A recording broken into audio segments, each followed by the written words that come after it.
Hello guys, what's up? My name is Digit, and in today's video I'd like to start off with a review of the First Descender.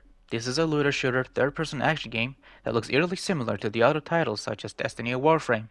But I would like to preface this that the game is not a clone of Warframe, nor Destiny. Games can inspire each other and improve one another just in the name of competition. However, the First Descender is like the Frankenstein monster of different ideas, though funnily enough, they are cut from the same cloth that is the looter shooter genre. Yes, they can share a genre, but how these games go about it is a little different. Destiny, Warframe, and to a certain extent Borderlands have their own system and mechanics that differentiate from each other. Though I wouldn't really count Borderlands as a game as a service, it still belongs to the genre, but others are to a certain extent game as a service. This game is being published by Nexon, the same company that still supports games such as MapleStory, Cartrider, B4, Vindictus, and one of the more popular gacha games called Blue Protocol. This is where my concern begins. Nexon as a company is not known to many. However, to MapleStory players, they might understand what I'm gonna talk about. Company is greedy and very manipulative when it comes to spending. What I mean by this is that their games are filled to the brim with microtransactions, and games like MapleStory are left behind broken and monetized to hell and back.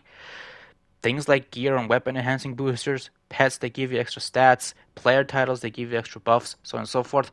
Though I did hear that the reboot servers are a bit more fair, but I think to this point they are more monetized than their official vanilla servers. The game, of course, is still in beta, but I can't imagine Nexon pulling this kind of thing down the line because the only thing they care about is money and their whales. Let's put all of the doom and gloom behind us. Let me talk about the game for a second. Graphically, the game looks stunning. The animations feel heavy and gratifying. There are, as of making of this video, 13 descendants and each single one of them have different abilities, and their designs look amazing. They haven't cheaped it out on player models, which is a welcome addition. At the start of the game, you can only choose one of the three characters available to you. I chose Ajax, who can deploy shields and bring out the most party utility by defending your teammates.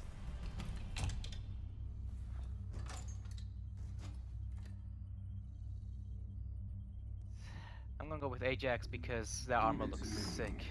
Yep. Let's do it.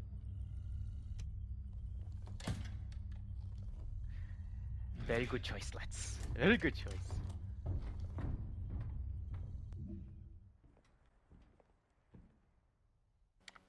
The tutorial level itself isn't that hard nor complicated. It teaches you the fundamentals of the game like shooting, rolling, using a grappling hook, and using your abilities. In this mission we are accompanied by our ally called Bunny. At the end of the first half of the level we are trying to grab something called the Iron Heart, which will allow us to end the war. But the plan backfires when the big bad comes into the scene, almost killing Bunny and us into the process. After that, we proceed to kill the Grave Walker.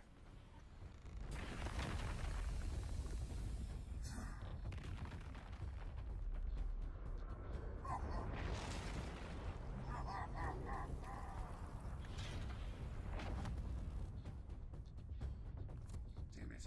I lost Corral and the objective. Grave Walker approaching. Awaiting orders. It seems weaker than normal. You're free to engage.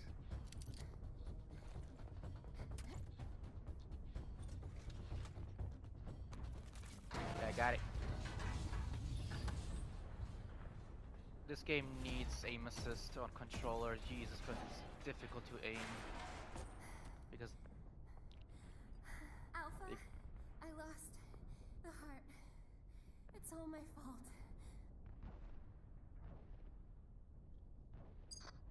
Corral must not capture all of the Iron Hearts. We have to find the remaining two before he does. Sorry. No time to rest.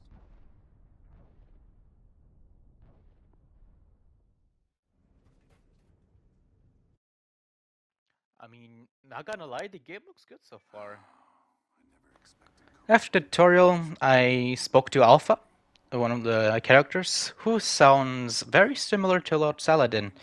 This is just an observation I made, which I found a little amusing. After that, I wanted to explore a bit. I went to the mail And I got 3 golden skins and 1 purple head skin for Rabbit. Press the right D-pad button to open the world map and move to quest. To be fair, the world map of the First Descendant looks pretty big, but if you played like game like Destiny, this might not be new to you because most of these regions seem, or should I say, are their own zones which you can explore, and these maps have their own missions you can complete on. And this is just me just going through the quests, but here's the kicker. Here in this menu, you can actually change to different spawn animations. You can have a different looking grappling hook, the UI themes, name cards, you name it. There is a ton of customization, which I am a little bit afraid that they will inevitably monetize it as well. Emotes are a must to almost every game as a service game, basically. So I'm expecting that. Of course, there are skins, there are weapon skins. Yeah, you can expect that battle pass soon enough after the beta is over, but for now, this is how it actually looks like. And this here is the inventory. Basically, the place where you be equipping, unequipping stuff, external components, reactors, weapon mods, character modules. This is where you're gonna be most of the time, just like a Monster Hunter where you are at the smithy. However, there is a weapons list where you can check out all of the available weapons, and there's one more thing that I find really cool in this game. If you equip a mod on a weapon and delete it afterwards, the mod will still stay inside the weapon.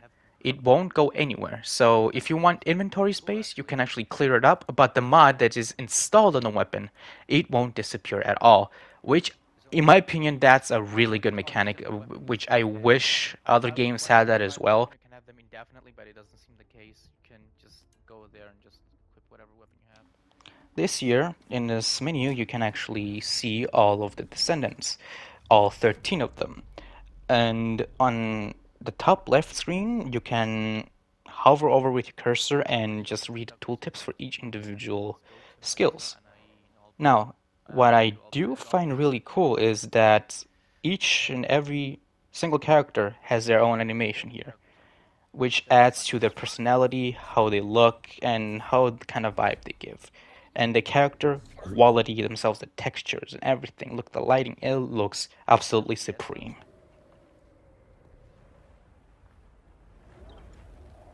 Wanna feel a chill?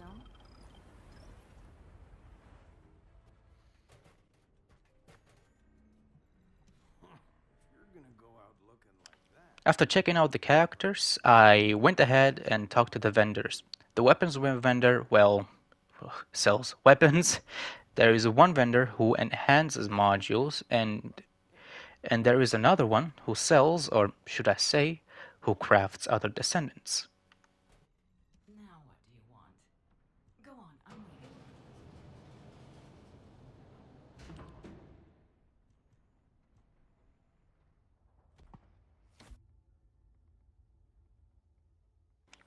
As you have might noticed, there are 4 currencies. I have a feeling that credits are the premium currency. Mind you, there is currently no cash up, so that item is useless for now. But let me begin with the Descendant crafting. It seems like you need items upon items in order to craft one specific item in order to craft a Descendant. I think the premium currency, you can buy these items outright without moving away from the hub world. But I know for a fact I'm gonna eat my words soon enough. You might be asking yourself, how do you get these items?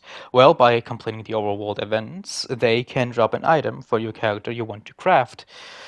And during the other missions, they can also drop specific items for that other item.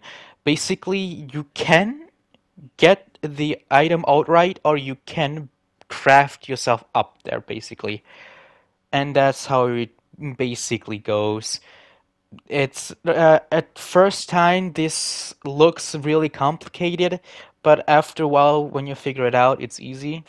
Plus, if you click square, E, or whatever, it will give you a detailed list where to find these items specifically. So it's really not that hard to figure it out in the first place. It's very plain and simple.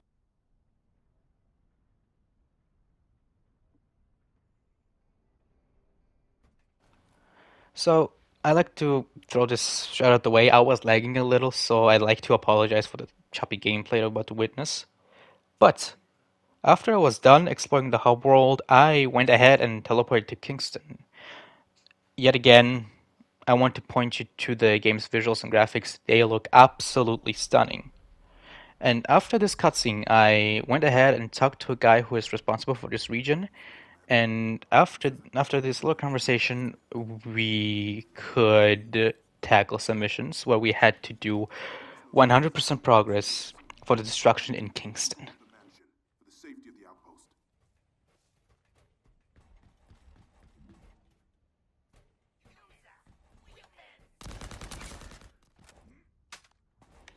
After I completed this quest, I got another quest. A quest where I need to get the materials necessary in order to craft Bunny. Okay, that sounds good. After completing some missions, I have to say, the gunplay feels very nice, punchy, and hitting headshots feels very satisfying. After completing the mission, I saw on the map that there is a mission that I can tackle which has the bunny material. However, I couldn't start it because I didn't do the main quests first. I found that a little odd because I really wish the game could allow you to start any mission you like in any order you want without getting restricted to main quests first and the side content later. I find that really restrictive. After completing all the necessary missions, I got access to the Ascendant Material mission, and this is your basic dungeon crawler a la like Warframe or Destiny. You kill a bunch of enemies, you get to the end, grab the loot, and then dip. But after completing this horde mission, as I like to call it, I was prompted to go back and talk to Alpha again. But before doing that, I got a flashing yellow icon which I had to visit. After talking to Prime Hands, yes, that's their name, I could do a mastery rank up, which gives me some benefits. For example, increased inventory and many more things, which I found really cool.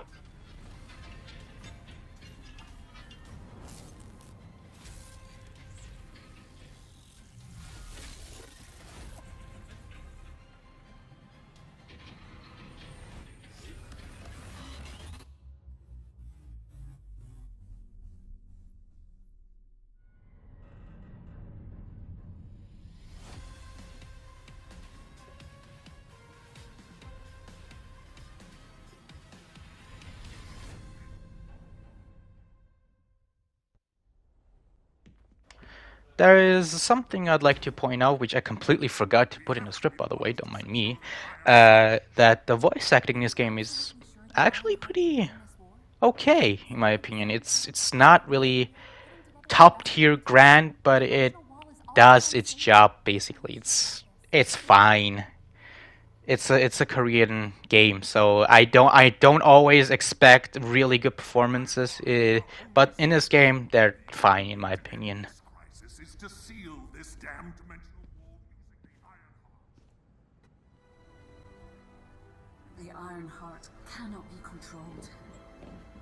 Will you bind the fate of humanity to a mere object? Humanity endures. We still have another option.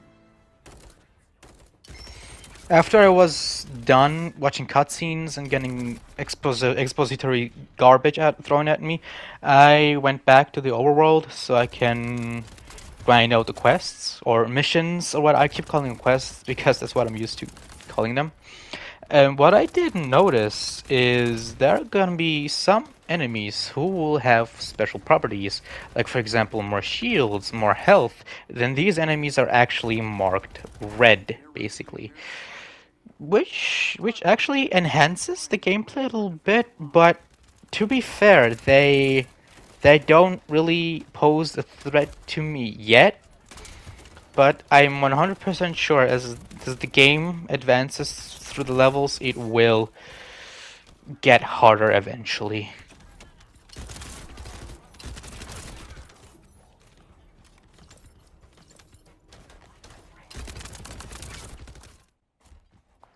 After completing all the necessary missions, I got the opportunity to do the Sweep the Slumber Valley, which gives me the ability to obtain one of the materials needed for Bunny. Even though I wished I could do this mission solo, I had to join another player who was still progressing the mission. In my opinion, that's fine, but just game dropping you like in the middle of the mission without any context as to what's happening is a little weird. So they should really give you the option to choose either to join somebody or to do the mission from the very beginning.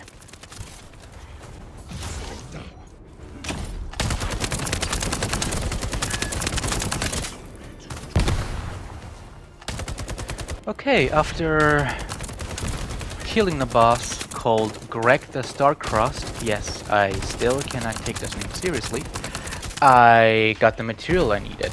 However, it wasn't enough. The mission parameters have been updated, but I still had to go back to the hub world and do something else entirely, if that makes sense. Basically, you pick up the item you want from the mission, from the dungeon, and then you go back to the hub world, and then you will have to defeat a very specific boss in a specific arena in order to unlock that item. Why? Why not just straight up give me the item that I was promised through the dungeon? Why do you have me go through a couple of hoops in order to obtain the item I need to craft an Descendant?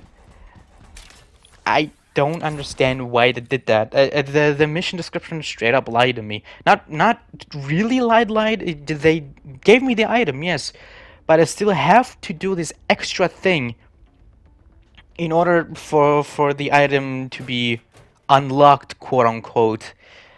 I don't know why they did that. I find that really strange. I really hope they sort of add like a smaller tutorial on the side to tell you, yeah, after you obtain this, you have to do the other thing next in order to get the thing you need.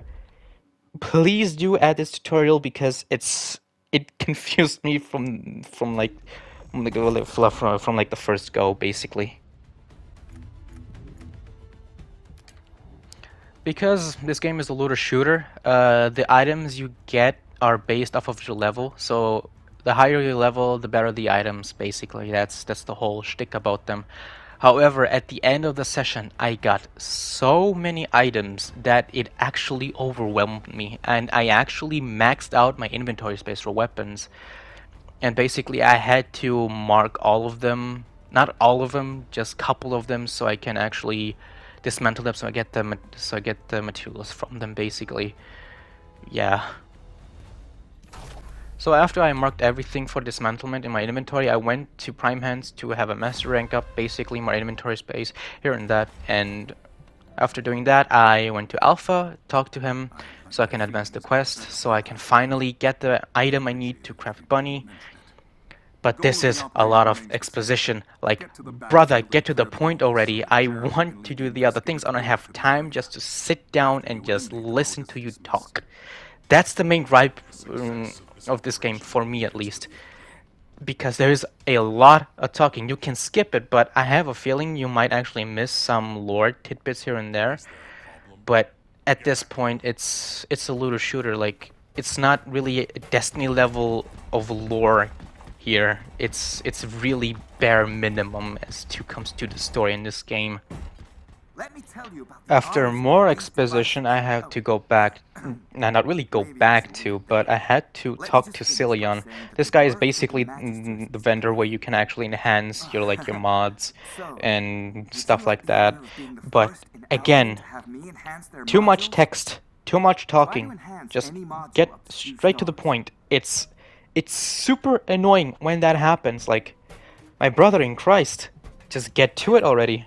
And this is just a whole tutorial about how you can actually enhance your, modules, or aka the mods.